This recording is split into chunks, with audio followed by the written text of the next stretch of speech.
HP 3 jutaan di pasaran saat ini tuh banyak banget opsinya ya. Mau yang kameranya bagus ada, mau yang desainnya stylish ada, mau yang all-rounder juga ada. Nah, kalau yang gaming nih, ada nggak sih?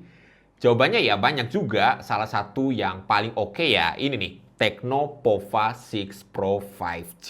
Langsung aja kita bahas di video ini guys. Sikat!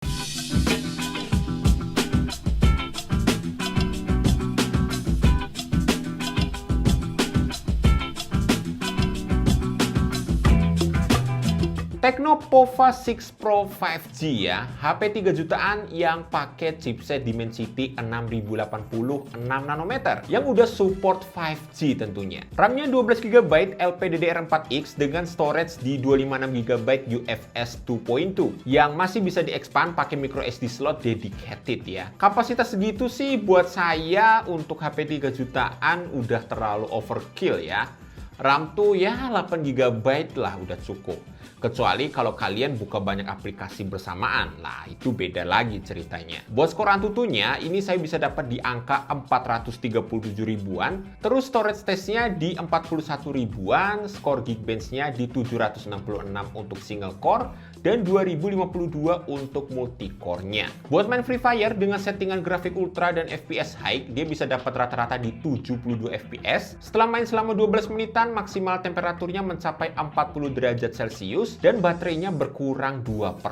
Dynamic light-nya ini sinkron dengan ritme tembakannya ya, jadi kesan gamingnya makin terasa nih. Kalau buat Genshin Impact, saya pakai settingan lowest 60 FPS dengan mode performa, dia bisa dapat di rata-rata 45 FPS. Main 8 menit maksimal temperaturnya bisa sampai 40 derajat Celcius dengan baterai yang berkurang sekitar 2%. Terakhir main game kesukaan saya nih, Metal Slug Awakening dengan settingan standar dan mode performa. Dia bisa dapat rata-rata di 28 FPS. Main 10 menitan maksimal temperaturnya nyentuh 38 derajat Celcius dan baterainya berkurang 2% juga. Memang terbukti ya, Pova Super Cool System 1.0-nya ini bekerja dengan baik. Dia bisa menekan suhu agar tidak terlalu panas sehingga tetap bisa playable. Kalau mau bahas desain sih, overall dia masih mirip-mirip sama yang varian non-Pro-nya ya. Cuma kalau di versi Pro ini ada LED di bagian lensa yang ketiganya ini nih. Jadinya lebih menyala nggak tuh? Yang saya bahas ini varian warna Comet Green ya, dan ada satu lagi tuh namanya Meteorite Grey. Untuk sekelas HP dengan baterai 6000 mAh sih, dimensinya ini termasuk compact, ketebalannya di 7,9 mm dengan berat di 195 gram doang. Cuma yang bikin males tuh back covernya ini nih guys, yang cepet banget kotor ya, karena finishingnya ini glossy. Harus rajin-rajin ngelap sih, atau alternatifnya ya tinggal dipakein case aja. Kemudian layarnya dia punya bentangan 6,78 inci Full HD Plus AMOLED display, 1300 nits brightness dan refresh rate 120 Hz. Spek layar kayak gini mah levelnya udah mentok ya di harga 3 jutaan. Warnanya kelihatan pop up, detailnya juga tajam, nggak bikin sakit mata lah pokoknya kalau kalian pakai HP ini lama-lama. Bezelnya juga noh, kalian bisa lihat sendiri, simetris banget jidat sama dagunya. Belum lagi udah support in-display fingerprint. Pokoknya kalau soal layar mah saya no komplain lah. Ketambahan lagi, speakernya nih udah stereo guys, bikin experience nonton-nonton atau main game di HP ini tuh jadi lebih powerful. Kualitas suaranya juga udah termasuk bagus, baik dari speaker atas dan juga speaker bawahnya ini.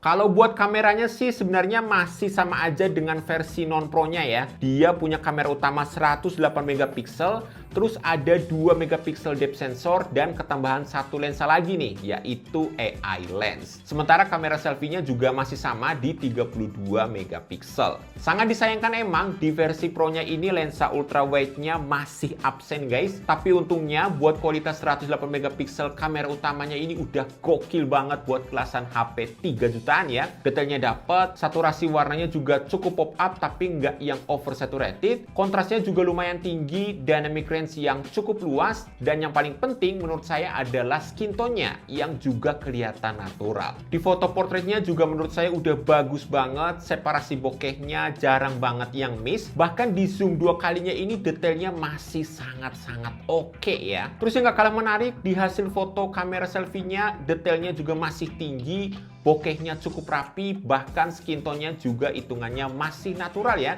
Asalkan kalian pinter-pinter nyari spot dengan pencahayaan yang pas aja. Kemudian dipakai buat foto di low light juga nggak kalah mengesankan guys. Hasil foto seperti ini biasanya saya dapetin di HP dengan range 4-5 jutaan. Tapi di Tecno Pova 6 Pro 5G ini kita bisa dapet hasil foto yang setara guys. Kontrasnya tinggi, detailnya juga masih dapat banget. Ini terjadi nggak cuma di kamera belakang ya, tapi di kamera selfie-nya juga demikian guys. Ini gokil banget sih hasil fotonya.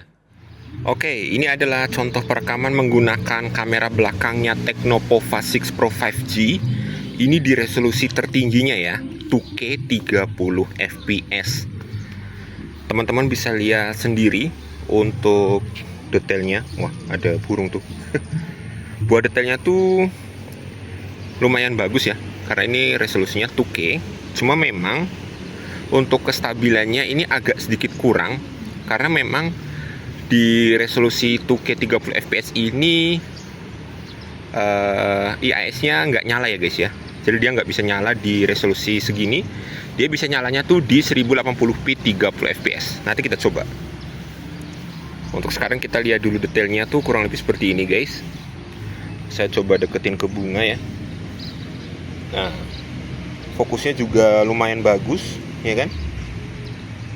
Bokeh naturalnya juga sangat-sangat seamless ya.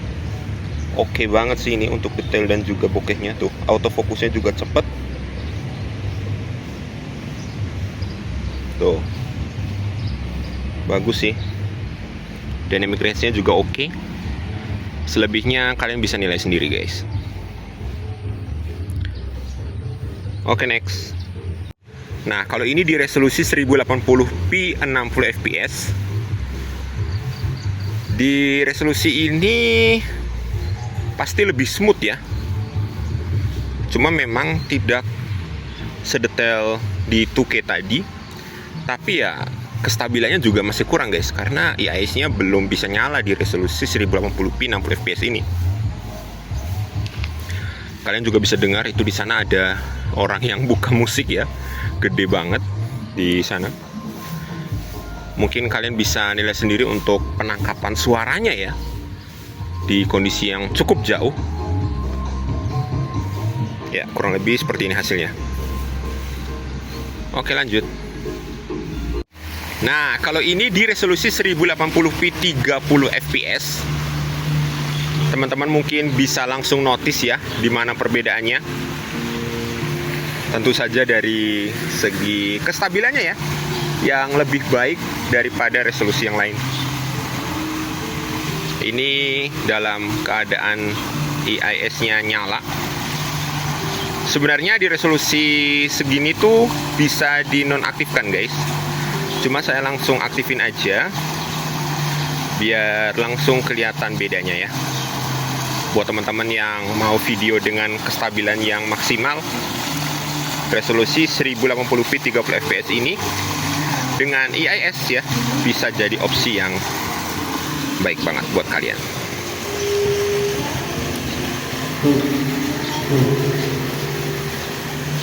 Oke. Kalau ini untuk kamera depannya, ini juga sama ya, resolusinya di 1080p 30 fps dengan IIS ya. Jadi saya langsung nyalain aja biar kalian bisa lihat sendiri kalau untuk ngevlog di kestabilan yang paling maksimal ya seperti ini. Ini saya berdiri melawan matahari ya untuk dynamic range-nya. Ya kurang lebih seperti inilah untuk hasil dari kamera depannya. Oke, lanjut. Kalau ini di resolusi 1080p 60 fps. Di 60 fps-nya ini FOV-nya kelihatan lebih wide ya, lebih lebar ketimbang yang 30 fps tadi. Ini saya coba turun tangga. Ya memang tidak lebih stabil tentunya dari yang 30 fps tadi, karena di resolusi segini IAS-nya mati ya guys ya. Cuma kalau untuk FOV-nya dan tentu aja lebih smooth ya di 60 fps ini. FOV-nya lebih wide guys. Kurang lebih seperti ini. Lanjut. Terakhir guys, ini di resolusi 2K 30 fps ya. Resolusi tertinggi buat kamera selfie-nya. Waduh, ini ada musik kayak gitu. Bisa kena copyright nggak ya YouTube nih? Moga-moga nggak ya guys ya. Oke. Next kita bahas sektor baterainya nih yang punya kapasitas 6000 mAh. Kapasitas yang belum terlalu umum dipakai HP 3 jutaan. Karena rata-rata HP di harga segini tuh cuma punya kapasitas baterai antara 4500 sampai 5000 mAh. Dengan fast chargingnya yang di 70 watt. Dipakai seharian sih udah pasti bisa banget. Berdasarkan pemakaian saya yang sedikit brutal sih dapatnya segitu ya. Tapi kalau kalian nggak sebegitu brutalnya ya harusnya bisa bertahan up to 1,5 hari. Fast chargingnya yang 70 watt ini bisa ngisi dari 15 sampai 100%. Cuma butuh waktu kurang dari sejaman. Dan ini termasuknya gokil banget sih. Terus buat kalian yang mungkin ada usaha jualan online di TikTok Shop ataupun Shopee ya, yang sering banget live jualan berjam-jam tanpa henti, ada satu fitur yang bisa ngebantu kalian banget di HP ini guys, namanya bypass charging. Fitur ini memungkinkan aliran daya listrik dari charger digunakan tanpa melibatkan si baterainya. Nah tujuannya tentu aja biar umur dari baterainya ini semakin lama ya. Karena kalau kita pakai HP sambil ngecas tuh kan pasti bikin suhunya naik. Dan itu yang bikin baterai HP-nya cepat aus dan bisa memangkas usia baterainya. Kabar baiknya dari harga awal rilis yang 3.299.000 itu, sekarang pas saya syuting video ini ya harganya udah turun guys. Bahkan ada yang di bawah 3 juta. Nah, buat link pembeliannya, kalian bisa lihat aja di kolom deskripsi di bawah. Kalau memang teman-teman nyari HP yang gaming banget ya, desainnya gaming, performanya oke, udah 5G pula, terus layarnya juga bagus, pakai AMOLED 120Hz, in-display fingerprint, baterainya juga gede ya, 6000 mAh dengan 70 watt. Belum lagi kameranya juga gokil banget di harga segini, berasa upgrade banget dibandingkan dengan generasi sebelumnya. Saya rasa memang Tecno Pova 6 Pro 5G ini jadi opsi yang bagus banget di harga segitu, apalagi kalau kalian bisa dapat di bawah harga rilisnya. Itu bakalan jauh lebih worth it lagi guys. Tapi itu kan pendapat saya ya. Kalau pendapat kalian gimana guys? Tecno Pova 6 Pro 5G ini apakah HP yang oke di harga 3 jutaan? Atau mending cari dari brand yang lain nih? Kasih tahu pendapat kalian di kolom komentar beserta dengan alasannya ya, biar kita bisa diskusiin bareng-bareng sama teman-teman yang lain. Dan sekian aja dulu untuk video kita kali ini guys. Kalau kalian suka sama video ini jangan lupa like-nya, subscribe buat yang belum, dan tekan tombol loncengnya. Saya Kevin dan kita ketemu lagi di video selanjutnya. Thanks buat yang udah nonton. Bye-bye.